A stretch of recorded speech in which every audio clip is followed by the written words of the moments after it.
राहुरी तालुक्यातील देवळाली प्रवरा आणि राहुरी फॅक्टरी परिसरातील अल्पवयीन शालेय विद्यार्थिनीवरील विनयभंगाच्या पॉस्को प्रकरणातील आरोपी अद्याप फरार असल्यानं नागरिकांमध्ये तीव्र संताप व्यक्त होत आहे।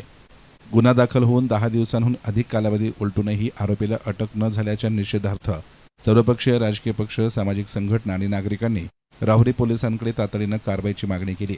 या संदर्भात राहुरी फॅक्टरी आणि देवळाली प्रवरा परिसरातील विविध राजकीय पक्ष, सामाजिक संघटना आणि नागरिकांच्या शिष्टमंडळानं राहुरी पोलीस निरीक्षकांना निवेदन सादर केलंय। आरोपीचा तात्काळ शोध घेऊन अटक करावी, अन्यथा तीव्र आंदोलन छेडण्यात येईल असा स्पष्ट इशारा निवेदनातून देण्यात आला आहे।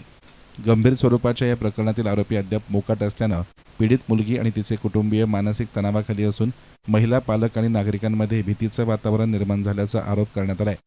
कोणत्याही दबावाला बळी न पडता निष्पक्ष तपास करून आरोपीला तातडीनं अटक करावी, तसेच आवश्यक असल्यास विशेष पथक स्थापन करून शोध मोहीम राबवावी, अशी ही मागणी करण्यात आली आहे। दरम्यान आरोपीला त्वरित अटक न झाल्यास राहुरी फॅक्टरी आणि देवळाली प्रवरा परिसरातील सर्वपक्षीय राजकीय पक्ष, विविध सामाजिक संघटना आणि नागरिकांच्या वतीनं राहुरी पोलीस ठाण्यावर तीव्र स्वरूपाचा मोर्चा काढण्यात येईल, असाही इशारा देण्यात आला आहे। जुलै 2026 राहुरी फॅक्टरी येथे एका शाळकरी अल्पवयीन मुलीवर जे एक विनयभंगाची घटना घडली होती, त्यानंतर एक पोस्को सारखा गुन्हा इथं राहुरी पोलीस स्टेशन इथं दाखल आहे। परंतु 10 दिवस होऊनही अद्यापपर्यंत आरोपीला अटक नाहीये। म्हणून राहुरी फॅक्टरी येथील विविध संघटना, सामाजिक संघटना आणि नागरिकांनी आज राहुरी पोलीस स्टेशनचे PI साहेब यांना आज आम्ही निवेदन दिलेलं आहे। तरी सदर आरोपीला लवकरात लवकर अटक झाली पाहिजे आणि ही अटक यासाठी मग त्या मुलीला तर न्यायच मिळेल, परंतु इतर जो काय त्रास आहे मुलींना, विविध जे शाळा कॉलेजेस आहे राहुरी फॅक्टरी इथं नेहमीच टार्गेट मुलांचा त्रास असतो।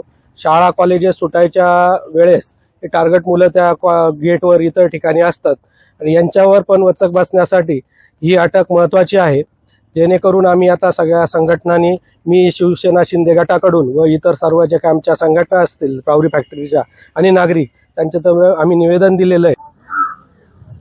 राहुरी फॅक्टरी येथे ही घडलेली घटना अत्यंत निंदनीय आहे, त्याचा आम्ही निषेध करतो आणि अशा पद्धतीच्या वारंवार घटना घडू नये, त्याला कुठेतरी अंकुश बसावा आणि गुन्हेगारांना शासन व्हावं, याच्यासाठी आज या ठिकाणी सर्व संघटनांच्या वतीनं पोलीस स्टेशनला निवेदन देण्यात आलेलं आहे। आणि पोलीस प्रशासनाला या निमित्ताने विनंती आहे की देवळाली प्रवरा हद्दी असेल, राहुरी फॅक्टरी हद्द असेल, शाळेपुढे जे टार्गेटांचं प्रमाण असतं ते दिवसेंदिवस वाढत चाललेलं आहे, त्याला कुठेतरी चेक या ठिकाणी बसणं गरजेचं आहे आणि म्हणून या आरोपींवरती तात्काळ कार्यवाही होणं गरजेचं आहे। 10 दिवस झाले तरी सुद्धा आरोपी मोकाट आहे, कारण गुन्हेगार हा गुन्हेगार असतो, त्याला कुठली जात, धर्म, पंथ काहीही नसतो, गुन्हेगाराला दुसरी कोणती ओळख नसते।